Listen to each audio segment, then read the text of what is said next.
Hello, everyone, and welcome to the Remembrance Month virtual lecture series. My name is Meredith Patterson, and I have the pleasure of introducing our speaker for this week. Now, before we get into the lecture, I actually want to start with our land acknowledgement. So the County Simcoe acknowledges that the land on which we gather today is the traditional territory of the Anishinaabeg Nation, which includes the Ojibwe, Ottawa, and Potawatomi nations, collectively known as the Three Fires Confederacy. We also recognize the Huron-Wendat, who occupied these lands prior to the middle of the 17th century. We embrace the enduring presence and partnership of the Indigenous peoples of this region, including the Chippewa Tri-Council First Nations, comprised of the Beausoleil First Nation, the Chippewas of Rama, and the Georgina Island First Nation. We would also like to recognize the diverse Métis and Inuit communities within our region. The County of Simcoe is dedicated to honoring our Indigenous history and culture and is coming together to learn, heal, and create future prosperity, respect, and understanding in all of our communities. And now on to our speaker. So today I have the pleasure of introducing Steve Glover. Steve Glover serves as a historian and public relations officer for the Barrie Legion Branch. He passionately champions the remembrance of local veterans, legions, and the rich history of the Canadian military. And now that we're getting closer to Christmas, I believe Steve is getting a little bit busier as well. And we're going to start by sharing our presentation. Perfect. And I'm actually going to pass it on over to Steve. Hello, how are you? It's my name, as Meredith indicated, is Steve Glover. She indicated that I'm the branch historian over at the Barrie Legion. Now, I don't come with a PhD, but I am an interested student. I got a good C+ in university, and I should have attended more often. But what you see here today is a slide. It's called the Barrie Legion wall clock. And that is something that when I joined the Barrie Legion, when I was turning about 60, I joined the Barrie Legion about 14 years ago. And I found that clock on the wall. And on a closer inspection, I found that in the brass portion that's just below the face of the clock were 9 names of men and an inscription that indicated that this clock was coming from the British Empire Service League Ladies Auxiliary of 1949. And they were honoring their 9 sons who had served in World War II, who were killed in action. And I thought it was appropriate to understand a little bit more about that clock and to understand who were these men. So I'll get into the start of that in a second here. I just wanted to share with you that over the course of my time as learning about World War II and World War I and other wars that Canada was involved in, I discovered this amazing Canadian historian named Tim Cook. Now, Tim had wrote a 2-volume history of World War II. He also did the same for World War I. He's a professor, and he's also associated with the Canadian War Museum in Ottawa. And he, in his opening first volume book on World War II, talked about the necessary war. That's what he called World War II. He called it the Second World War was a war of good against evil, fought against a repulsive tyranny, among the worst to inflict a violent ideology on peoples. And I thought that was appropriate. I know that many of you would share the same feeling that he shared in his book. In a presentation at the 2017 Canadian War Museum, I found this quote, quite possibly written by Mr. Cook. And he said, in 1945, over 1 million men and women has served in Canada Armed Forces from a population of just 11 million. And that war, it cost us 42,000 Canadian war dead. Another 54,400 were wounded. They would have been called casualties along with the other 42,000. But he says that Canadians were fortunate the war was not fought on Canadian soil. When the war was fought in France, Belgium, Holland, Germany, Italy, and over in the Pacific coast nations of Japan, Australia, in that area, over 55 million more civilians paid the supreme sacrifice. This slide that I'm showing you here is a celebration that occurred on May the 8th, 1945, known as Victory in Europe, or VE Day. And that took place 79 years ago. So essentially, we're approaching the 80th anniversary of the end of this war. And that's appropriate that we remember what occurred because our nation, everyone was involved in it. Now, my mother told me that she had traveled from Belleville, Ontario the day before and was there at the cenotaph. And she's somewhere in that crowd. I don't know where, but I have to believe my mother's that she was there. But over in Europe, there were a number of other individuals who were quite pleased that the war was over. These are the survivors of a concentration camp at Dachau in Germany following the liberation. And this photograph was taken, and it truly does tell the picture and what we know was a great tyranny in Europe. And I have this slide taken by Police Constable Sarah Bamford on November 11th, Remembrance Day at the Barrie Cenotaph that struck me at the time. Now, at the time, what they were doing was they were relocating the cenotaph and building Meridian Square. So behind the cenotaph, where you see all these poppies, they were on a snow fence and essentially getting ready to plow the field up and make it into that wonderful Meridian Square that it is today.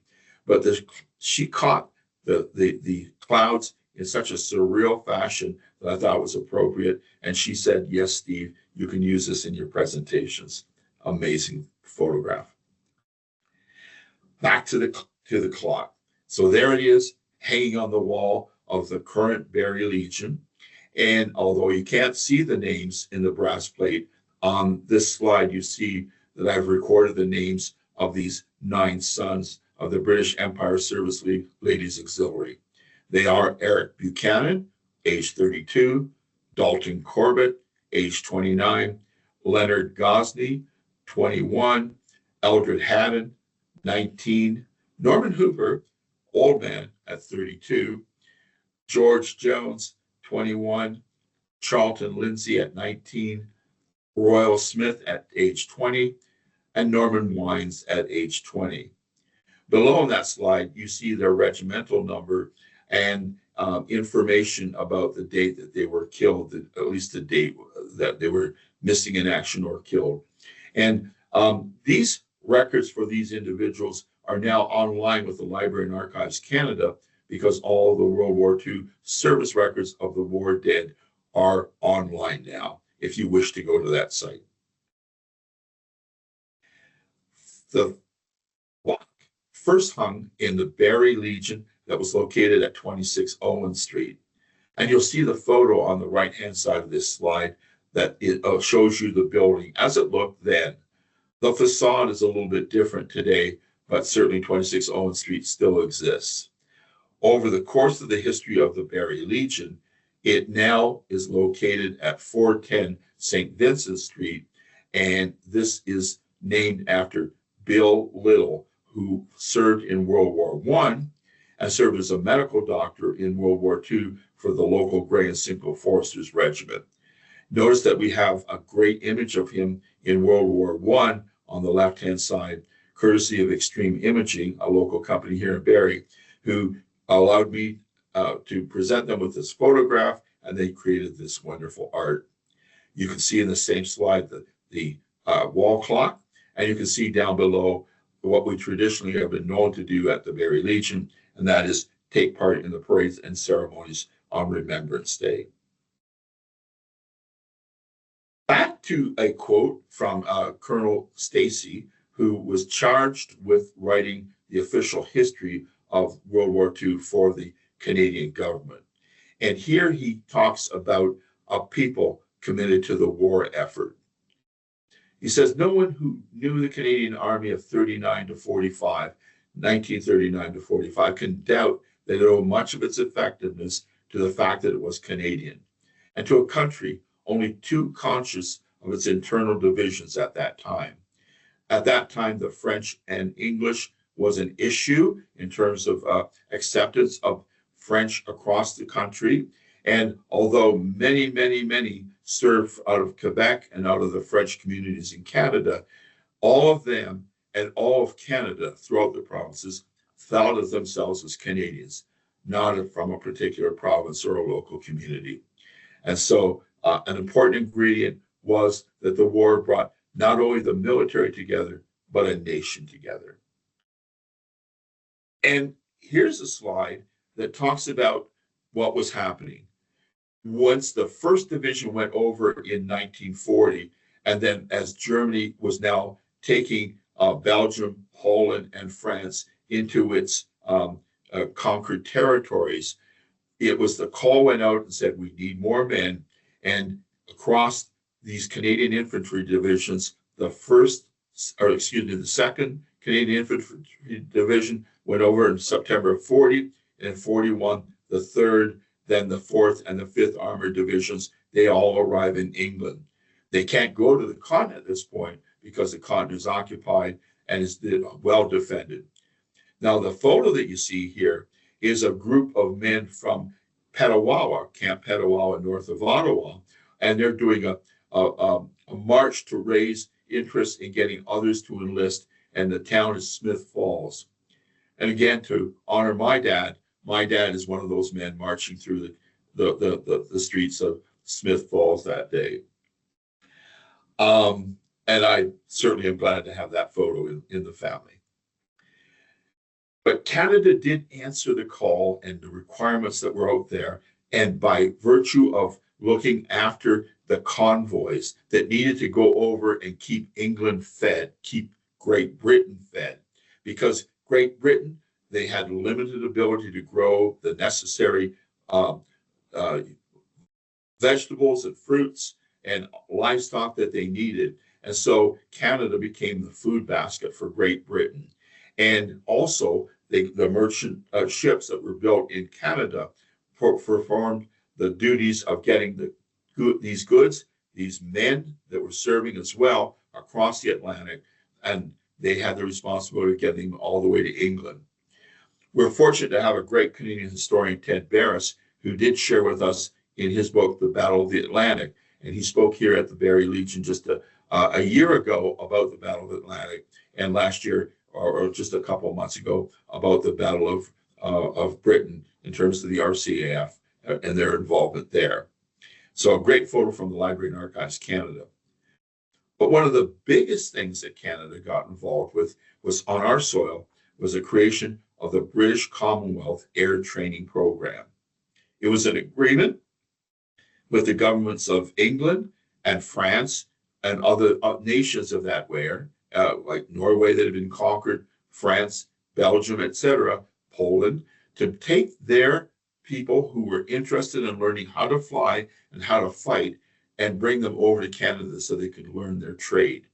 It was an agreement that took place in 1939, and it was extremely successful to the point that by the end of 1943, over 3,000 students were graduating every month. And over 131,000 air crew, individuals like pilots, wireless operators, gunners, and navigators had come out during that period of time, with war continuing on for at least another year and a half. And 55% of those that were being trained were Canadians. Here's some statistics that I found at that same 2017 show at the Canadian War Museum about World War II. And it just gives us some numbers that you could all understand. So from the Royal Canadian Navy, the combination of the men and women who served in the Royal Canadian Navy equated to about 106,000. Those that served in the Canadian Army across all avenues was another 730,000. And the Air Force contributed 250,000. And then, of course, our nursing services, our nursing sisters, are about 4,500, for a total of about 1.1 million in total. When you look at the men who were eligible to fight or to enlist between the ages of 18 to 45, that was represented. There were 2.5 million men, and we had about 42% signing up. Many of those that were farmers who grew crops and raised cattle, those men were allowed to stay at home and to raise and to make sure that they could provide the necessary food for the military and for those that were over in England who needed that support. Now we're going to get local here, and as Meredith indicated, I have most of my information coming about Simcoe County and about the Barrie Legion and about those who serve from Barrie from the Barrie Examiner. So these newspapers are all available online through the Barrie Public Library. Go to their site through their digital library, and you can comb through and see what's out there. This slide is showing was something that I presented to the Women's Institute of Dalton just at a recent conference. And here is a lady named Elizabeth McMillan from the Department of Fisheries in Ottawa explaining the necessary need to have food, fish, and fish cookery taking over. That she indicated that pork and meat was required to feed those that were serving. And it was going to be that instead of we over here consuming so much of that pork that was necessary for the troops overseas and the beef, that we would start to consume more fish. She indicated in her stats that we ate about 18 pounds of fish on an annual basis, and the British were about 40 pounds, and those of the Dutch in Netherlands ate about 70 pounds. So the call was on. Let's move over so that we can have pork, beef, and by the way, tinned salmon for those that served overseas. Meredith, I just got one slide over here that's kind of blocking some of the communications, but I'll leave that here at this point in time.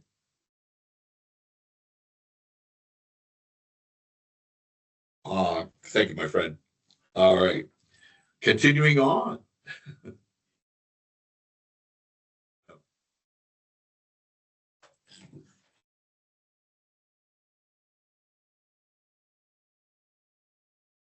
Thank you. All right. Good to have good help. When you're 74, sometimes you don't know what you're doing. So the next slide we're showing here is from the March 5th, 1942 Barrie Examiner front page about victory loans and victory bonds. The way we kept our nation together and what we did as citizens back in that time to make sure that our army were capable of having the latest in terms of armaments and in terms of food and all the necessary requirements to carry an army of and Air Force and Navy of 1.1 million, we needed to invest in victory bonds.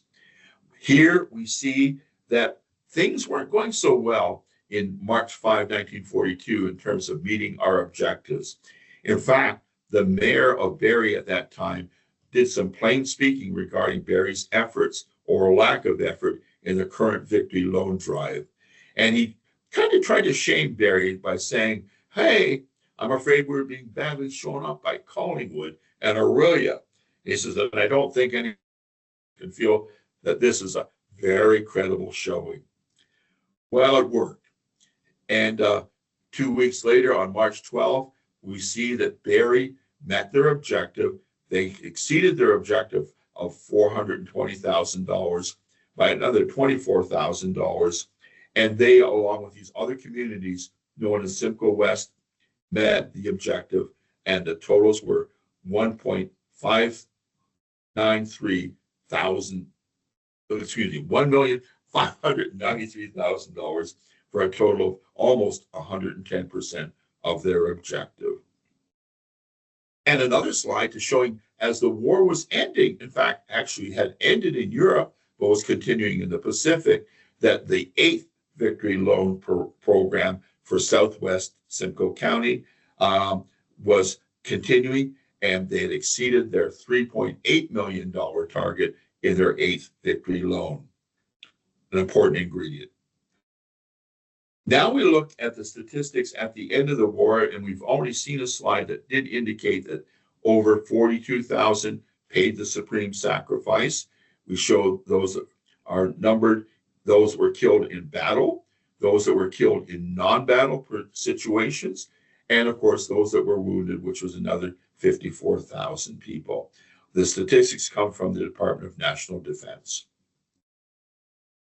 Barrie, at the only high school that Barrie had at that time, in February, in the Barrie Examiner, identified those that had paid the supreme sacrifice or were missing or were wounded that had been Barrie collegiate students. Some 13 that were war dead, some 5 that were missing and later were found to be war dead, and 4 who were prisoners of war, and 3 who had been wounded, or at least known to be wounded at that time. The war continued on for at least another 14 months. So that's the statistics at that point in time. Now we get into the Barrie Examiners, where we find the articles that explain the individuals that we're talking about today, the 9 men who were honored by their mothers. Eldred Haddon was the information about him being killed was in a March 1943 Barrie Examiner, and then later, as you see, those 4 individuals.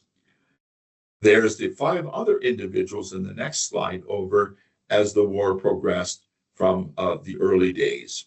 And now we're going to get into telling the stories about these men. Our first story up is about Mr. Eldred Haddon. The photograph that we have here was given to me by a lady named Louisa Head, her husband, John and Louisa, and they had heard my pleas to get some photographs so that we could identify these individuals on this monument or on this wall clock. And here they sent me this great photo of him as an Air Force bomber. He served in a Sterling heavy bomber, and he was killed in an accident on March 18, 1943, only age 20. He was born on John Street in Barrie. He served with the Grey and Simcoe Foresters in April 1941, which was an infantry group at that time, but then elected to move over to the Air Force. And he got his wings in 1941 at Toronto. He served overseas as an air gunner. And unfortunately, after they returned from a mission, he was killed by another plane. The wing hit him while he was riding his bicycle across the tarmac. And the investigation concluded that neither Eldred Haddon either heard or saw the approaching aircraft land. So those statistics that said not killed in war battle, he's a statistic, not killed in war battle. We're going to talk a bit about the Italian campaign. In a booklet called The Valor Remembered, Canada and the Second World War, it's important to note that before we got involved in D-Day in 1944, in June of 44, over almost 100,000 Canadians went overseas to fight in Italy. They started in July of 43, along with Americans and British troops, and by the end of that summer, they more or less had taken all of Sicily. They then moved over and started to the fight in 1943, October of 1943, and they started to move up Italy, starting in the Boot area and then moving up over the course of that time. You can see from this map here that January 1945 was the last time that they were fighting here. Not that the war had ended in the Italian campaign, but they were asked that the Canadians that were fighting there go north and move to the north to get involved in the Northwest Europe campaign. Now, this is just a great photo from Italy showing some of the men from an infantry group known as the Seaforth Highlanders fighting out of a group formed out of British Columbia along a path that was mined, and they're on their way to go to the coastal town of Ortona, where a major battle happened in 1943 in December of that year. And one of the men who served in the Italian campaign that is notified on the wall clock, was a Mr. Eric Walter Buchanan. He was the one that I had the most difficulty finding a photograph about. And fortunately, somebody heard my plea out there in the various internet groups, and they found a photograph of him in the September 1944 Toronto newspaper known as the Telegram, and sent that to me. And with some support from Extreme Imaging, a local firm here in Barrie, they cleaned that up and made it as presentable as possible. He was born in Ellendale in 1912. His family moved away to Toronto in 1917, but during the Depression years, he returned to Barrie in 1939, and they were living on Dunlop Street in downtown Barrie. He had enlisted in Ottawa. He'd been wounded in May 19, 1944 for 5 weeks. They fixed him up and patched him up. And then in September of 1944, the first day, he was killed while serving with the Princess Louise Dragoons in a battle at Monte Peloso, when the Princess Louise Dragoons were involved in a tank battle and an infantry battle to clear the enemy out of that area. And as pointed out in Mark Zelke's book on the Gothic line, some 35 of the men were killed, including Mr. Buchanan, and another 94 wounded. And we are honored to have his name and his image now associated with the wall clock. As I indicated, some almost 100,000 were killed. Those that, had served in Italy, not killed, and were known as the D-Day Dodgers. That was a nickname that was given to them by a aristocratic woman who I believe was associated with the House of Lords in some fashion. And she felt that these men were missing the battles that were taking place over in Northwest France at the time. And she thought that they were just sitting around having a lovely time. They weren't. Notice that 5,700 were killed, another almost 20,000 were wounded, and over 1,000 were being taken prisoners of war. And one of them, those guys, one of those D-Day Dodgers, was my father. But the second front that they wanted, that the Soviet Union had wanted to happen, so that they, who were now under attack on their soil by the German army, took place and began in June of 1944. It took a long time to get ready.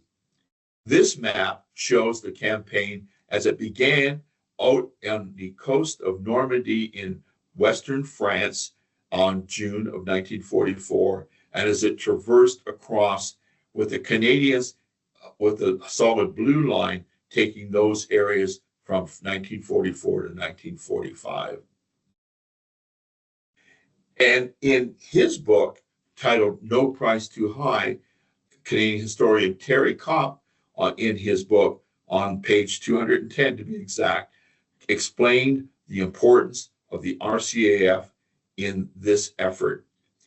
He said that the Nazi war machine had built an army on a scale that the British Commonwealth nations and the United States could not match.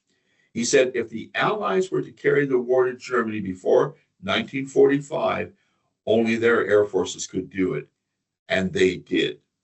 They were not always successful, and casualties were high, but it's difficult to imagine how the war could have been won without them. And we also want to talk to you that some of these people that made the difference were men whose names are on this war clock. The first one up is Len David Gosney. Len was on his first mission. He was the pilot of a bomber, and that had a mission to destroy or bomb a Daimler-Benz plant that was being used for war effort in Berlin. And unfortunately, his bomber was shot down, and all the men that were on that bomber were killed. And I'm fortunate that his niece, Pat Elliott, who still lives here in Barrie, shared this wonderful photograph of Len Gosney. And his image is now associated with this wall clock as well. He was born in Ellendale. His family lived on Burton Avenue at one point. He did about 2 years to get ready to become a pilot. And unfortunately, the missions, they would sign up for 30 missions. His first mission cost him his life. Another individual whose name is on the war clock was also involved in flying bombers over occupied Europe. His name, Royal Smith, killed in action on May 10, 1944. So prior to D-Day, he was involved with the RAF 106 Squadron, born in Toronto, but came to Barrie at an early age, went to high school at Barrie Collegiate, married a lady, and living at 54 Tiffin Street. And he too was killed in a flight that did not return on an air operation against a town in France. It crashed in the commune of Fort Harcourt. And we found that story in the May 18th, 1944 Barrie Examiner. We now move on and we show you a very busy map of the coast of Normandy when on June 6th, known as D-Day, the Americans, the British, and the Canadians were assigned beaches. America was assigned 2 beaches to fight, Britain 2 beaches, and Canada as well to take on one of the beaches. Canada proved and actually was the most successful in terms of penetrating that day, but of course it was a heavy, heavy duty fight. Here's a photo of some of the men going forward 80 years ago, June 6, 1944, at Bonney-sur-Mer on the coast in Normandy, fighting to gain a battlefront. And the war continued on. And here is a photo of Mr. Dalton Corbett, who was also flying in bombers. And he was killed just 3 weeks after D-Day, but he was coming up from Algeria and a special operations mission. And he was killed when the bomber had either some engine issues, possibly shot down. No one knows for sure. He too was born in Barrie in 1916. His mother and father were living here in a place called Duckworth Place, and he's buried near Marseille in France, June 25. Another individual flying for the Air Force was Sergeant George Jones, killed in action just a month after the invasion of D-Day in a training unit. He was actually killed in England. Another one not killed in battle, but associated with that because there were lots of accidents. These men were flying in new aircraft, some of it that had not been tested appropriately. And of course, it was a different time. He paid the supreme sacrifice on July 4. He was born in Brantford, but he was the son of Andrew and Jean Jones, who lived on Essex Road in Allendale. And as you see, all those that were with him that day paid the supreme sacrifice. His image came to me through his World War II service records. I found this appropriate. This is a photograph that was taken by the Canadian Army Overseas Photo, and this was put together. And notice that they've got some information. It's photo 37063-N, and it shows a French veteran of World War I saluting the Canadians as they go by, and he's remembering, and he's saying, "Thank you, Canada, for bringing and taking and trying to serve and bring France back into the fold." And it's appropriate because this gentleman, Charlton Lindsay, was serving with that regiment. And he too paid the supreme sacrifice on the 4th of August, 1944, while trying to work towards Caen and trying to take through into the Falaise area of France. Born in Mimico, Ontario in 1924, his family came to Barrie. He went to public school here, Barrie Collegiate. He enlisted in 1943 at Toronto.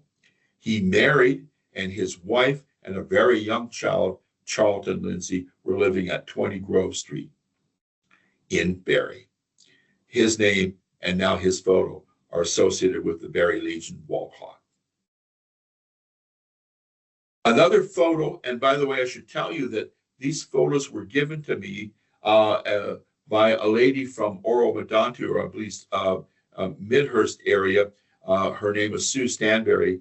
Her father had brought these back because he was friends with the Canadian Army Overseas Group, and they shared these photos. I gave the originals back to Sue and took these copies. But here's a Air Force raid, and you can see there's Canadian troops down below as they're entering and getting near the Falaise area of France in Normandy. Another great photo that Sue had showing the artillery firing. Canadians are firing these artillery in the effort to take Falaise in August of 1943, or 44, excuse me. And overall, the efforts to take D-Day and the efforts to take Normandy and to go through to get victory at Falaise cost many, many Allied soldiers. Brigadier General Dennis Whitaker, who was there, he and his wife and Terry Kopp wrote this great book, and in it they identified that it cost the Allies about 2,500 casualties a day. That's killed and wounded, with 75% of them among the combat troops, the infantry at the sharp end, who had to carry the battle to the enemy. He says it was their valor, their endurance, and their ability to adapt that won the Battle of Normandy and launched the liberation of Western Europe. And so now, with France more or less cleared by October, the fighting that was assigned to the Canadians and the British were to clear Belgium and Netherlands. And after 5 weeks of difficult fighting, with the cost of almost 13,000 British and Canadian soldiers, Antwerp, a port that is in Belgium, was available now in November, at the end of November, to be also used as a port to bring in goods and services. Previous to that, they were relying on those ports back in Normandy, and that's a long trail to get men and material to the front. Better to have it closer at hand. But in these battles, another individual, Norman Wines, who is name is on the wall clock, paid his supreme sacrifice in the Battle of October 29, 1944.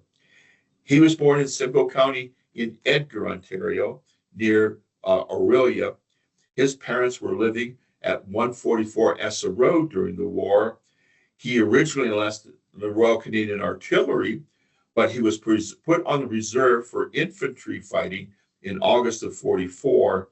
And 2 months after being on that list, he was killed while serving the Black Regiment. And again, we're fortunate that the Simcoe County Archives shared this photo with us. And then on into early 45, the fighting continued. No let up at all. Operation Veritable, Operation Blockbuster, talked about by Terry Kopp in his book, No Price Too High. And he indicates here when it ended in March 10, 1945, Operation Veritable and Blockbuster cost the Canadians 5,304 casualties. Most, however, were suffered in 13 long, bitter days of fighting from February 26 to March 10 in Operation Blockbuster. And one individual the last individual that we're talking about today, Lieutenant Norman Hooper, was killed in those battles at Operation Blockbuster on the 28th of February, 1945. He was a tank driver. His tank was hit. He lost his life. Born in 1914 in Ellendale, married a Simcoe County lady in 1938.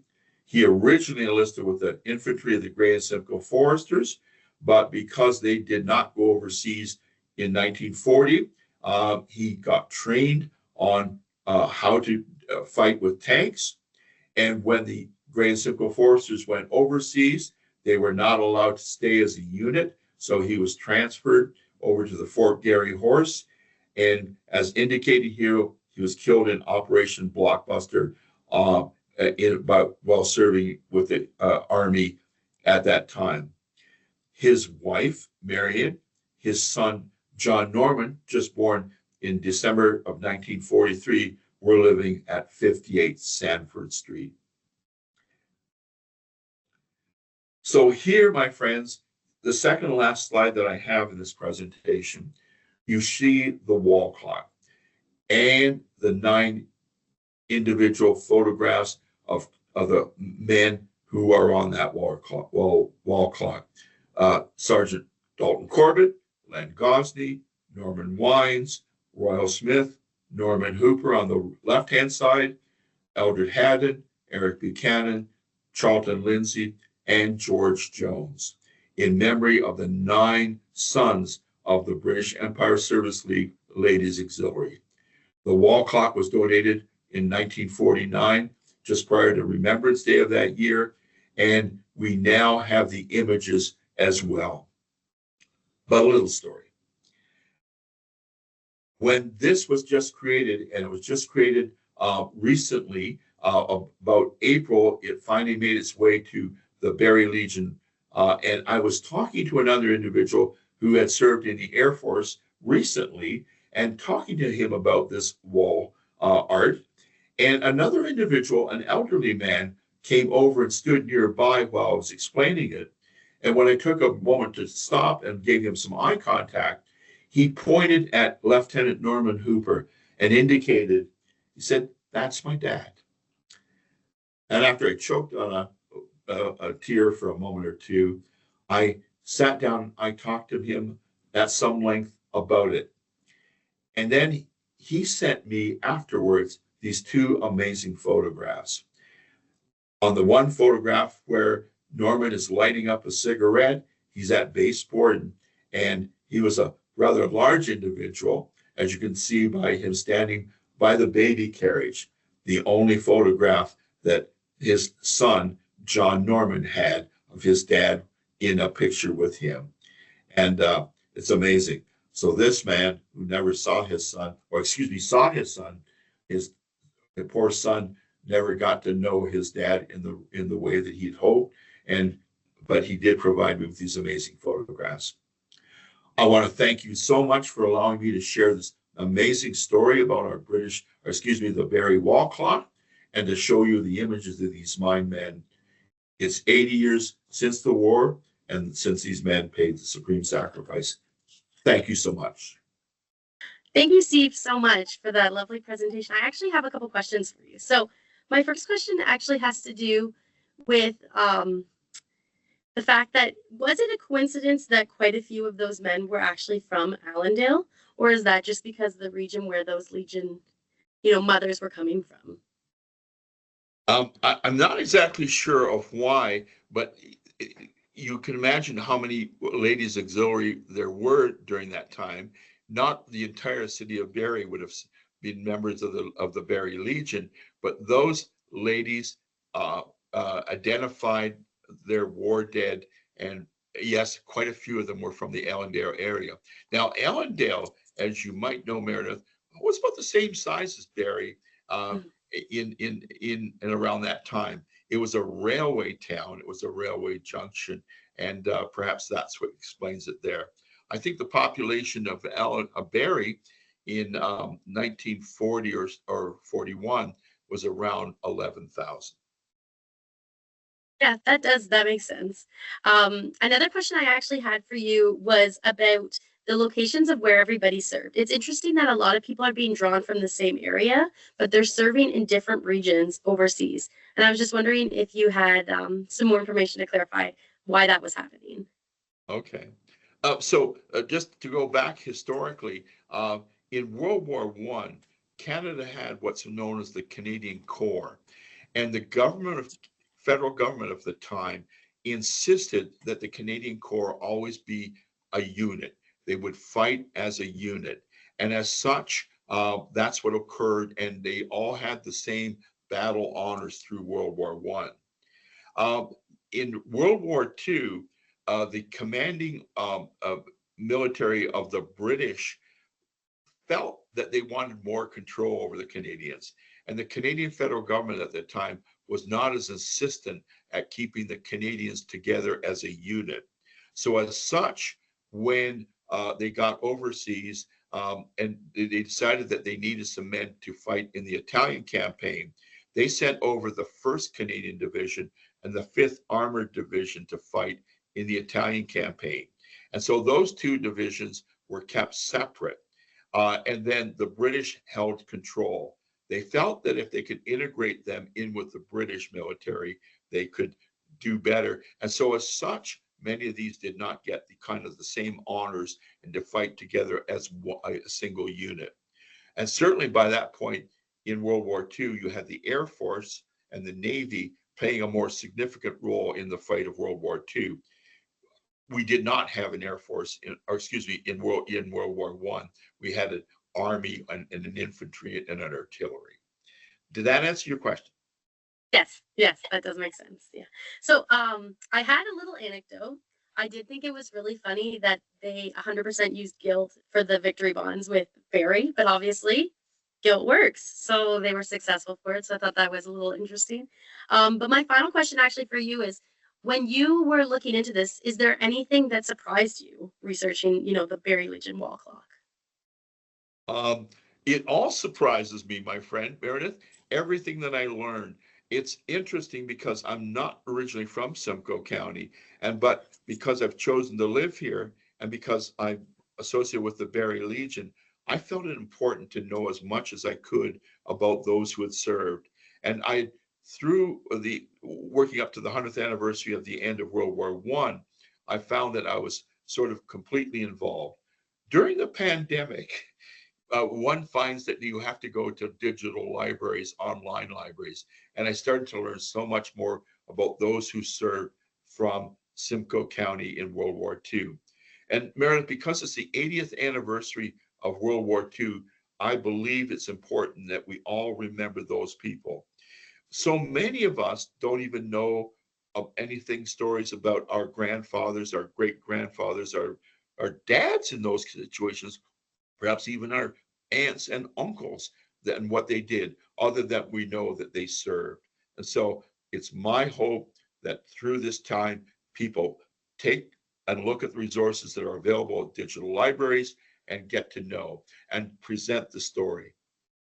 I wholeheartedly believe I wholeheartedly believe what you're saying, and I actually we had discussed this prior to this that I've been looking into my own family that I never knew by going through their service records and seeing kind of how they participated in the war effort. But it is very important that we acknowledge them, and sometimes the best way is by acknowledging specific stories, like you did for us today. So Steve, on behalf of the Simcoe County Museum and myself, I'd like to thank you so much. This story was a very important story to tell, and I'm so glad that you shared it with us today. My thanks, Meredith, and thanks to all. All right. Thank you so much, and you have a lovely day. Merry Christmas.